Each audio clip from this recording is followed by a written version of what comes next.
कहानियों का चैनल एक समय की बात में आप सभी का स्वागत है। आज हम चैत्र माह में आने वाली गणगौर की कहानी सुनेंगे। एक बार शिवजी ने यात्रा पर जाने का निर्णय किया। वह पार्वती जी से बोले कि मैं नारद जी के साथ यात्रा पर जाना चाहता हूँ। इस पर पार्वती जी ने भी संग जाने की जिद की, लेकिन शिवजी बोले कि इतनी लंबी यात्रा में तुम जाकर क्या करोगी? तुम्हें काफ़ी कष्ट भी होगा और हमें भी हो सकता है तुम्हारे कारण असुविधा का सामना करना पड़े। लेकिन पार्वती जी कहाँ मानने वाली थी। वह भी शिवजी और नारद जी के साथ यात्रा पर हो ली। यात्रा पर तीनों निकल पड़े। यात्रा पर चलते चलते वह एक गांव में पहुंचे। उस दिन चैत्र शुक्ल की तीज थी। जब गांव वालों को मालूम हुआ कि स्वयं साक्षात शिवजी और पार्वती जी उनके गांव में पधारे हैं, तो सभी गांव वाले बहुत प्रसन्न हो गए। इस पर जो अमीर महिलाएं थीं वे फटाफट अपने घर पर चली गई और उनके लिए पकवान और महंगे महंगे आभूषण, थाल आदि का इंतजाम करने लगी। इस इंतजाम को करने में उन्हें काफ़ी देर लग गई, लेकिन जो बेचारी गरीब महिलाएं थीं वो जैसी थी वैसी ही उन्होंने फटाफट उठकर और पार्वती जी की हल्दी, कुमकुम और फूल उनसे आओ भगत उनकी की और पूजा की। इस पर पार्वती जी बहुत खुश हुई और उन्होंने सारा सुहाग रस उन गरीब महिलाओं पर छिड़क दिया। वह अटल सुहाग लेकर वह महिलाएं सब अपने अपने घर चली गईं। अब अमीर महिलाएं जो तैयारी में लग गई थीं, जिनको बहुत देर हो गई थी, अब वो आईं सारे 16 श्रृंगार आभूषण लाद कर और चांदी के थाल और फूल काफ़ी पकवान लेकर वो आई आओ भगत में। अब शिवजी बोले कि तुमने सारा सुहाग रस तो उन गरीब महिलाओं पर छिड़क दिया था, अब इनको क्या दोगी? इस पर पार्वती जी बोली कि इन्हें इनके अनुसार सुहाग रस मिलेगा। तो जैसे ही वह स्त्रियां पास आई और पूजा पाठ करके वह महिलाएं चुकी, तो पार्वती जी ने क्या किया कि अपनी उंगली चीर कर और उन पर रक्त छिड़क दिया और एक तरह से सुहाग रस उन पर छिड़क दिया उन्होंने। जिस पर उस रक्त के जैसे छींटे पड़े उन्होंने वैसा ही सुहाग पाया। इस काम से भी निवृत्त होकर अब पार्वती जी बोली, हे महाराज, अब मैं भी अपनी पूजा कर लूं। तो शिवजी ने कहा कि मैंने तुम्हें कभी पूजा करने के लिए मना किया है? तो पार्वती जी बोली, नहीं, मैं यहाँ पूजा नहीं कर सकती, इसके लिए मुझे कहीं नदी और तालाब पर जाना पड़ेगा, मैं वहीं पूजा करूँगी। तो शिवजी ने इसकी इजाज़त दे दी। पार्वती जी फिर एक नदी के तट पर आ गईं और अपनी पूजा पाठ करने लगीं। पार्वती जी ने पहले नदी पर जाकर स्नान किया और फिर एक बालू के महादेव जी बनाए और उसकी पूजा की।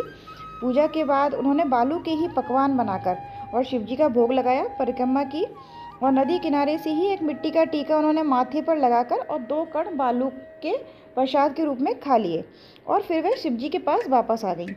इस पर शिवजी बोले कि तुम्हें बहुत देर हो गई पूजा करने में, वो जो पहले महिलाएं आई थीं उनको तो इतनी देर नहीं लगी। इस पर पार्वती जी कहती हैं कि नदी के तट पर मेरे मायके वाले, मेरे भाई भाभी, मेरी बहन सहेलियाँ भी आ गई थी, इस कारण मुझे देर लग गई। इसके बाद शिवजी पूछते हैं कि प्रसाद में तुमने क्या खाया, किस चीज़ का तुमने भोग लगाया?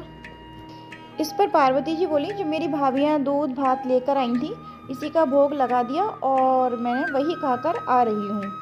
तब शिवजी बोले, पर तुमको ऐसा नहीं करना चाहिए, हमको छोड़कर तुम अकेली ही अपने भाई भौजाई के साथ भोजन कर आई, हम भी दूध भात ये भोजन करेंगे। पार्वती जी ने कहा कि नहीं, अब तो दूध भात का समय निकल गया है। उन्होंने कहा, भोजन ना सही, चलो कोई बात नहीं, लेकिन हम तो अपने साले सरेस तो मिल ही सकते हैं ना, चलो मिलकर आते हैं। जब शिवजी उठकर चलने लगे, पार्वती जी कहने लगी कि कहाँ से भाई भाभी लेकर आऊँ, अब यहाँ कहाँ गांव बस्ती है, पर ठीक है। भगवान का ध्यान रखकर शिवजी के पीछे पीछे हो ली। अब थोड़ी ही दूर चली होंगी कि नदी किनारे उन्हें एक सुंदर एक माया का महल दिखाई देने लगा। महलों के अंदर गए तो वहाँ शिवजी के साले और सरेज और सभी परिवार के लोग मौजूद थे। उन्होंने अपने बहन बहनोई का प्रेम से स्वागत किया। 2 दिन तक अच्छी तरह मेहमानदारी होती रही। तीसरे दिन सवेरे पार्वती जी ने कहा, बस मेहमानदारी अब हो चुकी, अब अपन को यहाँ से चलना चाहिए। परंतु शिवजी ने कहा, अभी मेरा तो यहाँ से जाने का बिल्कुल मन नहीं है। बहुत कुछ विवाद होने के बाद पार्वती जी रूठ कर तो चल दी। शिवजी को भी अब उनका साथ देना पड़ा। आगे शिवजी और पीछे पीछे पार्वती जी और उनके पीछे पीछे नारद जी, तीनों साथ साथ चल दिए। तीनों यात्री चलते चलते बहुत दूर निकल गए। संध्या होने का समय आया तब शिव जी बोले, पार्वती जी, मैं अपनी माला तुम्हारे मायके में भूल आया हूँ, अब क्या उपाय है उसको लाने में। तो पार्वती जी ने कहा, मैं खुद ही माला उठा लाती हूँ। इस पर शिव जी ने कहा, तुम इतनी दूर अकेली कहाँ जाओगी, हम सब तुम्हारे साथ चलते हैं। पार्वती जी ने इस बात पर आपत्ति की। तब नारद जी बोले, आप लोग इसी जगह रहिए, मैं ही माला उठा लाता हूँ। इस पर पार्वती जी को भी बहुत संकोच हुआ। उन्होंने सोचा कि नारद जी एक मस्करे हैं, वह हमारी और फजीयत करेंगे, परंतु करे भी तो क्या करे, शिव जी के डर से वह कुछ नहीं बोल सकी। नारद जी माया के महलों की तरफ चल दिए।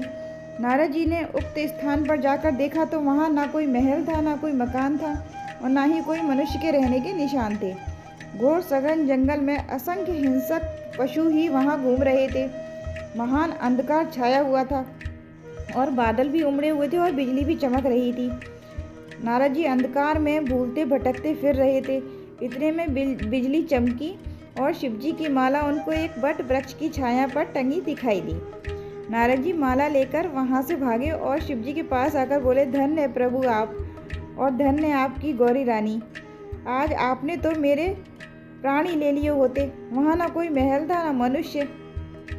तब शिव जी ने हंसते हुए पार्वती जी को संबोधन करके कहा, क्यों अब भी तुम नहीं मानती?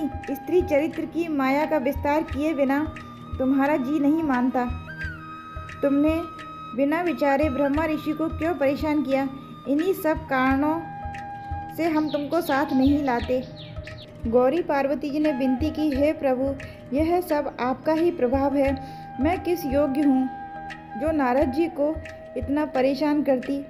तब नारद जी ने शिव पार्वती जी दोनों को ही आशीर्वाद दिया कि आप दोनों की जोड़ी इसी तरह बनी रहे और आप दोनों इसी तरह अपनी कृपा दूसरों पर बरसाती रहें। हे माता, आप पतिव्रताओं में अग्रणीय हैं, सदैव सौभाग्यवती हैं और आदि शक्ति हैं। यह सब आपकी ही पतिव्रत का प्रभाव है। सब स्त्रियां तुम्हारे नाम मात्र के स्मरण से अटल सौभाग्य प्राप्त करती हैं। आप दोनों की इस यात्रा में चैत्र शुक्ल की तीज आने पर उन महिलाओं ने अपना अटल सुहाग प्राप्त किया। इसी तरह जो महिलाएं चैत्र शुक्ल की तीज की पूजा करती हैं, उन्हें अटल सुहाग की प्राप्ति होती है और आप दोनों का आशीर्वाद प्राप्त होता है। इसी के साथ यह गणगौर की कहानी समाप्त होती है। जय श्री राम।